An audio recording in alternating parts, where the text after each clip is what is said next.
Sudah. Oke, dari Mas siapa? Saya Zaki, juga bisa dipanggil Rehan. Asal dari PPNS, jadi saya juga sekarang lagi kuliah di PPNS dan juga magang juga di industri di Perak. Wow. Oke, berarti saya panggilnya apa nih? Mas Zaki aja Mas ya, Zaki. biar enak. Oke, Mas Zaki, sebelumnya perkenalkan, nama saya Wafilia. Bisa dipanggil kakak, mbak, atau ibu juga boleh, senyamannya Mas Zaki aja. Boleh. Oke, tadi kan Mas Zaki kan bilang Mas Zaki kan juga mahasiswa nih sekarang, juga ikut magang di Perak ya. Ya. Oke, Mas Rehat berarti sekarang mahasiswa semester berapa ya? Sekarang saya mahasiswa semester 7, dimana memang saat ini lagi fasenya UJT. UJT itu kalau di kampus kami itu namanya magang juga, magang industri, dan juga persiapan untuk tugas akhir. Oke, berarti sudah hampir mau lulus ya Mas Zaki ya. Betul. Kegiatannya selain kuliah sama magang apa aja nih kegiatannya? Memang juga selain itu ada organisasi juga baik di internal kampus maupun eksternal kampus. Namun juga untuk saat ini lebih banyak difokuskan untuk di tugas akhir di kuliah dan juga di magang di industri seperti itu. Oke, berarti termasuk aktif banget ya di dunia perkuliahannya. Bisa dikatakan seperti itu. Ya, selain ikut apa namanya tadi magang juga sekarang kan mengurusi apa ujian akhir yang juga tadi saya dengar Mas Zaki bilang kalau lagi sedang apa uji T ya, uji beda ya. Wow, keren sekali ya. Oke, Mas Zaki, tadi kan sudah berbicara tentang kesibukannya Mas Zaki nih dari yang Betul. kuliah, magang, juga Mas Zaki juga terkenal memang dari awal sering ikut organisasi ya. Oke, dari kedatangan Mas Zaki ke sini, ada apa yang ingin disampaikan pada saya? Baik, saya menghadapi sebuah situasi di mana ketika saya melakukan magang di industri, saya menemukan masalah yang berbeda dengan apa yang saat saya submit untuk proposal. Di mana pada saat saya submit proposal, saya fokuskan ke pemasaran. Namun ketika saya berjalannya waktu di magang, dari atasan saya di perusahaan itu menekankan pada saya untuk mengubah posisi saya yang awalnya di pemasaran untuk memasuki di lini divisi yang lain, yaitu keuangan, karena ada permasalahan dari divisi keuangan yang kekurangan sumber daya untuk mengelola keuangan dari perusahaan tersebut. Sedangkan perubahan ini tidak dikonfirmasi ke pihak kampus, sehingga saya melakukan 2 kali kegiatan. Saya melakukan kegiatan pemasaran untuk laporan ke kampus, namun pada saat di perusahaan yang sebenarnya terjadi adalah saya mengerjakan divisi keuangan seperti itu. Oke, sebelumnya Mas Zaki sudah pernah mengikuti proses konseling? Belum. Oke, terlebih dahulu saya jelaskan dulu ya agar sama-sama paham dan tahu di mana batasan antara konseling dan konselor. Baik, proses konseling merupakan sebuah bantuan di mana saya di sini sebagai konselor dan Mas Zaki sebagai konseli, di mana tugas saya di sini hanya membantu Mas Zaki menjembatani supaya Mas Zaki bisa menyelesaikan permasalahan Mas Zaki, dan juga perlu diketahui selesai atau tidaknya proses konseling ini tergantung pada keputusan Mas Zaki sendiri. Juga perlu diketahui dalam proses konseling itu nggak hanya bisa diselesaikan dalam 1 hari ini aja, tapi masih ada beberapa tahapan yang harus dilakukan seperti itu. Bisa dipahami? Dapat dipahami.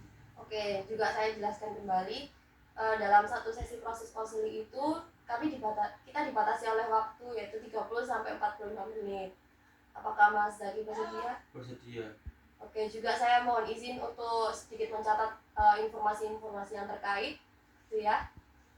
Oke, terkait yang sudah dijelaskan oleh Mas Zaki tadi di awal mengenai permasalahan tersebut, apa yang Mas Zaki rasakan ketika telah menghadapi hal tersebut? Baik, jadi sebelumnya ketika situasi ini sudah mulai rumit, pada awalnya memang saat saya mengajukan proposal, saya terlebih dahulu konsultasi kepada perusahaan. Karena memang sebelumnya sudah melakukan persetujuan kepada perusahaan untuk melakukan magang di sana. Namun saya mendapatkan informasi di awal adalah permasalahan yang mereka hadapi adalah kurangnya sumber daya di bagian pemasaran, sehingga saat saya konfirmasi kepada kampus, saya akan ditempatkan untuk di posisi pemasaran, karena juga nantinya kan otomatis mengurus tugas akhir di fokuskan ke materi pemasaran, karena proposal yang saat saya submit di kampus adalah terkait dengan permasalahan pemasaran, sehingga pada saat saya masuk ke perusahaan otomatis saya harus meneliti atau juga mencari permasalahan yang ada di perusahaan terkait dengan pemasaran dalam galangan kapal itu sendiri. Namun berjalannya magang ini saya diminta oleh perusahaan untuk pindah ke keuangan. Sedangkan proposal yang disetujui oleh kampus adalah proposal fokus ke permasalahan pemasaran. Sehingga kalau misalnya saya mengubah judul di proposal saya, otomatis saya akan mengikutinya di tahun depan. Namun ketika saya tetap dengan pemasaran, saya akan bisa untuk melanjutkan proposal saya meskipun ketika saya di perusahaan saya mengerjakan hal yang lain. Meskipun demikian, otomatis kan saya mendapatkan dua tupoksi kerja yang bertambah. Saya di pemasaran dan juga saya di keuangan. Namun dari beban kerja yang berlebih ini tidak ada insentif atau semacamnya yang memberikan keringanan atau memberikan kompensasi yang ideal bagi saya seperti itu. Yang sudah Mas Zaki ceritakan tadi tentang kesimpang siuran atau ketumpang tindihan ya mungkin ya, itu dari Mas Zaki pribadi sendiri, apa yang Mas Zaki rasakan? Sebenarnya saya sedikitnya ada sedikit emosional lah, karena memang apa yang saya kerjakan dengan kompensasi yang saya dapat itu tidak seimbang. Yang saya ingin tuntut adalah dari pihak perusahaan untuk memberikan kompensasi yang ideal, karena atas permasalahan yang diberikan tidak sesuai dengan apa yang ada di perjanjian kontrak kami ketika saya melakukan proses pengajuan dan juga ketika pelaksanaannya itu berbeda. Dan ketika saya mengorbankan dari studi saya, otomatis akan mengulang di tahun depan. Itu yang tidak saya inginkan. Otomatis kan saya bisanya adalah mengerjakan secara double, baik di pemasaran dan juga keuangan. Namun saya ingin memberikan penekanan pada perusahaan di mana kompensasi yang diberikan harus ideal. Ketika saya melaksanakan job desk yang bertambah, otomatis juga saya menginginkan adanya insentif yang lebih, karena dengan adanya job desk tambahan otomatis itu sebagai lembur bagi saya seperti itu. Oke, dari yang Mas Zaki ceritakan, kira-kira apa yang Mas Zaki rasakan? Baik, jadi sebenarnya itu ada sedikit amarah dan juga sedikit emosional, karena memang dari apa yang ditekankan di perusahaan dengan apa yang di awal komitmen kami itu berbeda, dengan tidak adanya kompensasi ketika adanya perubahan dari kerjasama yang dimunculkan. Memang tidak ada klausul yang menekankan bahwa dapat berubah, lalu juga ada kompensasi dan sebagainya. Namun memang secara etika dan juga terkait dengan dinamika yang ada dalam perusahaan ketika saya melakukan magang, saya menekankan adanya kompensasi pada job desk tambahan yang saya diberikan oleh perusahaan pada saya. Karena jika dikomunikasikan ke kampus, maka yang disolusikan adalah mengubah judul, yang mana ketika judul itu diubah, otomatis saya akan mengulang proposal dari awal, yang ada kemungkinannya saya jadi telat lulus seperti itu. Oke, berarti di sini yang dimaksud Mas Zaki adalah Mas Zaki itu marah dari kepada pihak perusahaan seperti itu ya, apakah benar? Karena tidak ada kompensasi yang ideal, baik ketika saya melakukan tugas tambahan dan juga terkait dengan keringanan dari beban kerja yang diberikan seperti itu. Oke, mungkin dari selain marah, apa yang Mas Rehan rasakan selain marah? Oke, jadi selain marah juga otomatis kecewa kan jika ada semua akibat gitu. Jadi awalnya saya memang fokuskan ke pemasaran dan juga terkait dengan bagaimana struktural pendapatan perusahaan ketika melakukan tender dan sebagainya. Namun ternyata di tengah perjalanan yang justru bermasalah adalah dari keuangan, dan saya karena memang program studi saya yang manajemen bisnis maritim, sehingga dialokasikan ke keuangan yang mana tidak linear dengan apa yang saya masukkan di proposal penelitian seperti itu. Oke, berarti Mas Rehan mengatakan bahwa Mas Rehan marah, selain marah juga Mas Rehan juga kecewa kepada pihak perusahaan, di mana perusahaan itu tidak sesuai dengan harapan yang diharapkan oleh Mas Rehan di awal. Oke, ketika mengalami marah, apa yang kamu lakukan? Ya ketika marah otomatis saya yang banyak diam, karena bagaimanapun jangan sampai terlihat kepada rekan-rekan sejawat ketika mengalami emosional tertentu. Namun memang secara konteks ini tidak bisa dipanjang gitu, tidak bisa ditahan lebih lama lagi, karena memang ketika ini terus-terusan akan mempengaruhi kinerja dari saya maupun juga dari kinerja performa dari divisi saya karena ketidakjelasan ini seperti itu. Jadi memang saya ingin segera untuk menyelesaikan masalahnya karena memang ketika kita memperlama, ketika ini ada masalah ini atau situasi ini itu lebih lama lagi, otomatis akan menimbulkan dinamika yang lebih tinggi, lebih krusial lagi ke depan seperti itu. Oke, berarti di sini saya konfirmasi kembali bahwasanya ketika marah yang dilakukan adalah lebih memilih untuk diam di depan umum seperti itu ya. Betul. Dan mungkin di ketika sendirian mungkin lebih mencuat seperti itu ya. Betul, jadi memang kadang ketika saya lagi di situasi di perusahaan, memang ketika saya ke kamar mandi itu menjadi hal yang saya keluarkan untuk melampiaskan amarah. Namun ketika saya kembali ke ruang lingkup kerja, saya lebih banyak untuk diam karena agar tidak terpengaruh pada situasi yang saya alami pada rekan-rekan sejawat lainnya. Tadi juga Mas mengatakan bahwasanya merasa kecewa.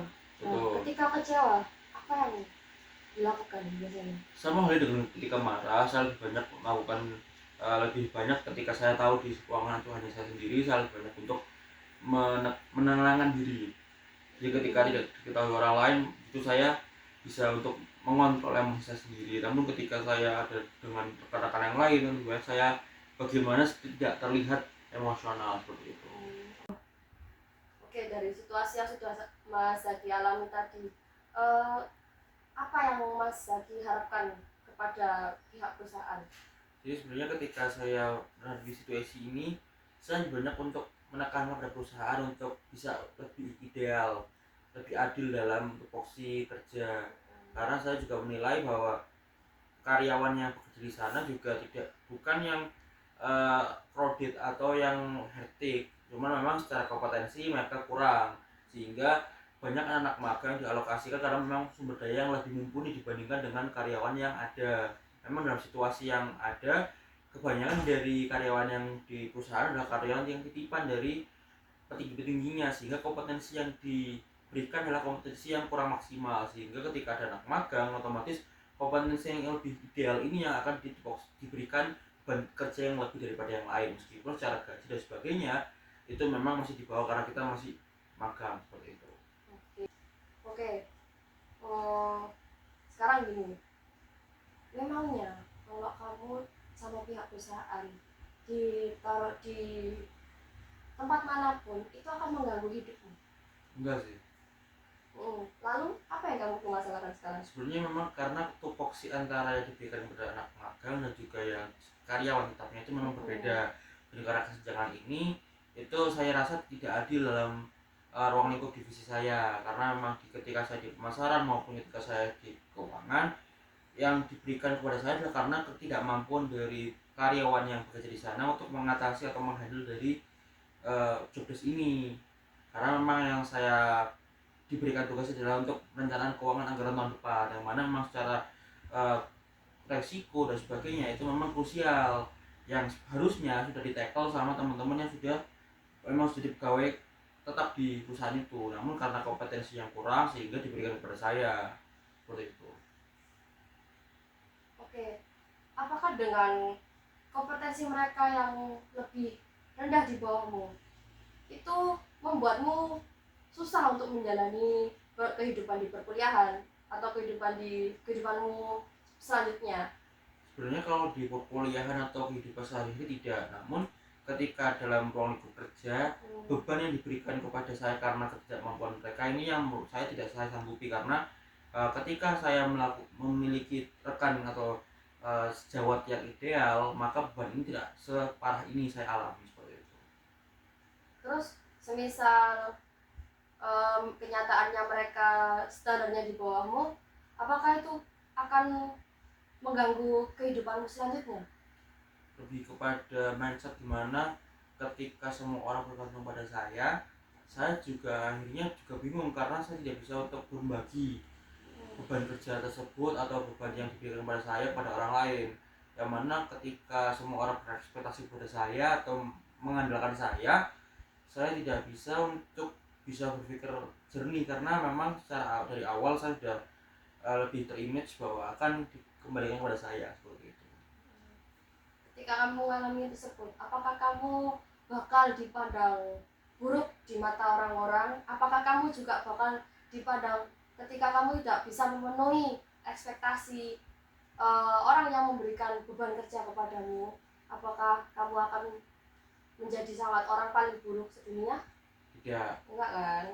Oke, lalu apakah benar? Apakah semua dibenarkan bahwasanya program kerja magang itu harus sesuai dengan ekspektasimu? Tidak. Enggak juga kan? Betul. Terus kalau misalnya nggak sesuai dengan ekspektasimu, apakah dunia ini akan runtuh? Tidak. Enggak kan? Ya, berarti di sini kamu nggak perlu marah atau marah dengan pihak perusahaan gara-gara tidak sesuai dengan ekspektasimu. Kamu hanya cukup kecewa. Nah, bahwasanya di sini kamu perlu menanamkan, oh bahwasanya di sini saya nggak perlu marah, saya hanya perlu kecewa saja pada pihak perusahaan itu. Oke, berarti di sini kamu kan nggak perlu marah kan? Betul. Kamu hanya cukup kecewa dan ketidaksesuaian itu menurut saya juga di mana-mana juga mungkin sering terjadi. Jadi kamu tidak perlu melebih-lebihkan karena ini kan juga termasuk tuntutan dari kamu juga. Betul. Suatu kewajiban juga kamu harus melalui program magang tersebut. Betul. Jadi kamu cukup hanya merasa kecewa, tidak boleh marah, ya. Betul. Tetap menjalani proses magang itu dan nantinya di next pertemuan mungkin kita bisa belajar untuk cara mengkomunikasikan antara pihak kampus juga dengan pihak perusahaan agar keduanya mungkin bisa sesuai dengan jalan yang seimbang dan juga mungkin bisa sesuai dengan yang apa yang kamu harapkan, walaupun pada prakteknya mungkin sedikit tidak sesuai seperti itu ya. Betul. Oke, karena kita telah dibatasi oleh waktu sudah lebih dari 45 menit, saya rasa untuk proses konseling hari ini dicukupkan terlebih dahulu dan mungkin untuk next pertemuan bisa kita bicarakan lagi melalui via WhatsApp ya. Oke, terima kasih sudah menceritakan ya, semoga nantinya akan segera terselesaikan. Terima kasih. Iya.